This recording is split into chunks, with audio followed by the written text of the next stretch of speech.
जो हल्दी घाटी के युद्ध में कंधा से कंधा मिला के लड़ने वाला हजारों भीलों का खून बहा है उस हल्दी घाटी के युद्ध में, और उसका सेनापति जो भीलों का नेतृत्व कर रहा था, उसका इतिहास खत्म करने की बात आ रही है। महाराणा प्रताप खुद के भाइयों पे भरोसा नहीं करते थे जितना भीलों पे भरोसा करते थे। इनके जब भी जहां रुकते थे रात को 4 पहर बना के रखते थे, 4 पहरे, एक पहरे पे उधर टुकड़ी रहती थी, एक पहरे पे उधर टुकड़ी रहती थी, 3 पहरों पे भील हुआ करते थे, 1 पहरों पे चुंडावत हुआ करते थे। लेकिन ये जनगणना हो रही है, उस जनगणना के अंदर हमारे आदिवासी समुदाय के जो भील समुदाय जिनका मीणा हो गया है वो संशोधन किया जाए। आदिवासी समुदाय के सभी जनप्रतिनिधिगण, भक्तगण, कर्मचारीगण, सभी को एक मंच पे लाने का जो काम किया गया है, मैं मेरी ओर से आदिवासी महासमिति को खूब खूब धन्यवाद देना चाहूंगा। ये जो आयोजन किया गया है, हमारे पूर्व वक्ताओं ने, कई साथियों ने बताया कि राजनीतिक विचारधारा कहे कि मतभेद हो सकता है, लेकिन समाज की जाजम को लेके, समाज के हक अधिकारों को लेके, समाज में जो कुरीतियां हैं उनको दूर करने को लेके, समाज के इतिहास को जिंदा करने के लिए, समाज की संस्कृति को कायम करने के लिए आज ये एक मंच पे आए हैं। और मैं जो आयोजन कमेटी को कहना चाहूंगा, हम सबका उद्देश्य है आदिवासी समुदाय के हित में काम करना, आने वाली पीढ़ी का भविष्य निर्माण करना। हो सकता है आज संख्या बल में कमी रही हो, लेकिन आयोजन कमेटी को कहना चाहूंगा, मनोबल नहीं तोड़े, आने वाले समय के अंदर ये पेड़ का पूरा जाम हो जाएगा। इतना आज जो पहल की उसका परिणाम आएगा आने वाले समय के अंदर। और मैं उम्मीद करूंगा कि इसी तरह सारे राजनीतिक विचारों के जनप्रतिनिधि, पार्टियों के जनप्रतिनिधि यहाँ इसी मंच पे आने वाले समय में भी इस तरह से एक मंच पे बैठे राजनीतिक लड़ाई हम बाहरी खुले मैदान में हम लोग लड़ लेंगे, लेकिन जब समाज की बात आती है तो एकजुट होना चाहिए। वक्त काफी हो चुका है। मैं आयोजन कमेटी ने मुझे अध्यक्ष बनाया, लेकिन मैं पहले समय ले लिया, उसके लिए क्षमा चाहूंगा पूरे मंच के अतिथियों से। बातें बहुत सारी हैं, मैं 2-3 बातों पे आप सभी का ध्यान आकर्षण कराना चाहूंगा। पहली बात, ये मैंने पर्चा जो पढ़ा, इस पर्चे में लिखा हुआ है मोटी मोटी बात कि आदिवासी समुदाय के लिए सरकार से कुछ महत्वपूर्ण मांगों को पूरा कराना, प्रकाश डालना।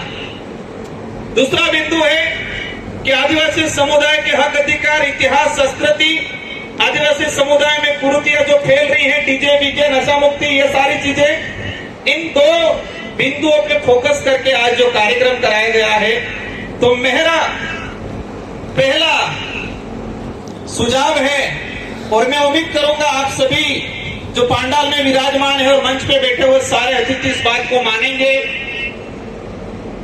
इतिहास से कॉन्फिडेंस आता है। एक स्कूल के अंदर 35 बच्चे बैठे हैं, टीचर खड़ा करके पूछता है किसी बच्चे को, खड़ा हो जा, क्या नाम है, फिर पूछेगा तेरे पिताजी क्या करते हैं। अगर किसी बच्चे का पिता टीचर होता है, ठेकेदार होता है, तो गर्व से कहता मार बाप तो टीचर है, मास्टर है इनके, मार बाप तो नेता है, सरपंच इनके। और किसी बच्चे का बाप अगर बेचारा कुछ नहीं करता है, मजदूरी करता है, खेती करता है, तो उस बच्चा धीरे हो के कैसे नहीं करता है, तो कॉन्फिडेंस नहीं आता है, डरता है बेचारा कि मेरे बाप कुछ नहीं कर रहा है। वही चीज हमारे अंदर कॉन्फिडेंस तब आएगा कि हमारा इतिहास हमको पता होगा, और इतिहास जीवित रहेगा तो हमारे अंदर कॉन्फिडेंस आएगा। इस देश के इतिहास में सबसे ज्यादा खून पसीना अगर बहा है, मुगल आए, राजा रजवाड़े आए, अंग्रेज आए, सबके सामने लड़ाई लड़ी है सबसे ज्यादा आदिवासियों ने, और इस देश की धरती पे सबसे ज्यादा खून आदिवासियों का बहा है। लेकिन इतिहास के पन्नों में इन लड़ाइयों को नहीं लड़ाइयों को नहीं बताया जाता है। अभी हाल ही के अंदर राणा पूजा को लेके मामला चल रहा है। कल ही मेरे पे फिर वापस कोर्ट से नोटिस आया है कि आपने भील कैसे बोला। 2 बार कोर्ट से मेरे पे नोटिस आ गया है। 2 दिन पहले संभाग के आयुक्त के पास जाके कुछ तथाकथित संगठन जाके ज्ञापन दे रहे हैं कि राणा पूजा भील नहीं है। कितनी बड़ी चोट पहुंच रही है अपने दिल पे, कितना बड़ा आज हम इतिहास की बात करते हैं, पूर्वजों की बात करते हैं, जो हल्दी घाटी के युद्ध में कंधा से कंधा मिला के लड़ने वाला, हजारों भीलों का खून बहा है उस हल्दी घाटी के युद्ध में, और उसका सेनापति जो भीलों का नेतृत्व कर रहा था, उसका इतिहास खत्म करने की बात आ रही है।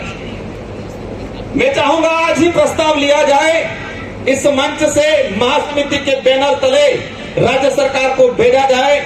मंत्री जी हमारे सरकार के प्रतिनिधि तो बैठे हुए हैं, हम उनको कहना चाहेंगे, हम सब मिलकर प्रस्ताव ले कि राणा पूजा भील को लेकर जो विवाद खड़ा किया जा रहा है, इन लोगों पे मुकदमा दर्ज किया जाए। इस बात को मानते हैं नहीं मानते हैं? करना चाहिए नहीं करना चाहिए? इतिहास की बात करते, महाराणा प्रताप का जब इतिहास हम पढ़ते हैं, श्यामल दास द्वारा जो किताब लिखी गई थी, उसमें महाराणा प्रताप खुद के भाइयों पे भरोसा नहीं करते थे जितना भीलों पे भरोसा करते थे। इनके जब भी जहां रुकते थे, रात को 4 पहर बना के रखते थे, 4 पहरे, एक पहरे पे उधर टुकड़ी रहती थी, एक पहरे पे उधर टुकड़ी रहती थी, 3 पहरों पे भील हुआ करते थे, 1 पहरों पे चुंडावत हुआ करते थे। कोई भी व्यक्ति खाना देता था राजा रजवाड़े के समय, महाराणा प्रताप कोई भी दूसरा खाना लेके आता था, उसका टेस्ट कराते, चेक कराते थे, कोई जहर तो नहीं मिलाया। लेकिन वीर सैनिक लेके आता था तो उसका खाने का टेस्ट नहीं कराते थे कि इसमें जहर मिला नहीं मिला है, आंख बिन करके खाना खाते थे। आज उस इतिहास को खत्म करने की बात की जा रही है। तो पहला ये, सेकंड नंबर पे, और आरक्षण को लेके, प्रशासनिक सेवा में आरक्षण की लड़ाई को लेके हम लोग तैयार रहेंगे। लेकिन ये जनगणना हो रही है, उस जनगणना के अंदर हमारे आदिवासी समुदाय के जो भील समुदाय जिनका मीणा हो गया है, वो संशोधन किया जाए। इसके बाद हम एग्री हो जाएंगे, एक राज्य सरकार की तरफ से अधिसूचना जारी करा दी जाए। इन्हीं शब्दों के साथ शराबबंदी को लेके, पैसा एक्टों को लेके, 5वीं अनुसूची को लेके काफी चीजें हैं, हमारे काफी वक्ता बाद में बोलेंगे। और मेरे पंडाल में विराजमान सारे अतिथि, सारे जो हम, आप भी अतिथि हो, मंच पे बैठे कोई अतिथि ऐसा नहीं है, आप भी अतिथि हो, हमारे अतिथि हो, आपके अतिथि हम हैं, हमारे अतिथि आप हो। तो मेरा करबंद निवेदन है कि मेरी अभी 6 बजे ट्रेन है, आप सब घड़ी में देख सकते हो क्या टाइम हुआ है, तो मैं भी निकलूंगा, मंत्री जी भी निकलेंगे, और बाकी हमारे राज्यसभा सांसद जी, सारे विधायक जी, और ये महासमिति के, और हमारे सुराता धाम और हमारी नारी शक्ति, काफी लोग बोलना बाकी हैं। सबका वक्तव्य सुनना है। हो सकता है कुछ विचारों से आप सहमत हो, कुछ से नहीं हो, लेकिन समाज की बात आती है, एक लाइन के लिए हम सबको एक रहना है। इन शब्दों के साथ आप सबको धन्यवाद। बोलिए संत सुरमाल महाराज की, बोलिए गोविंद गुरु महाराज की, बोलिए बेड़का धरती की। धन्यवाद।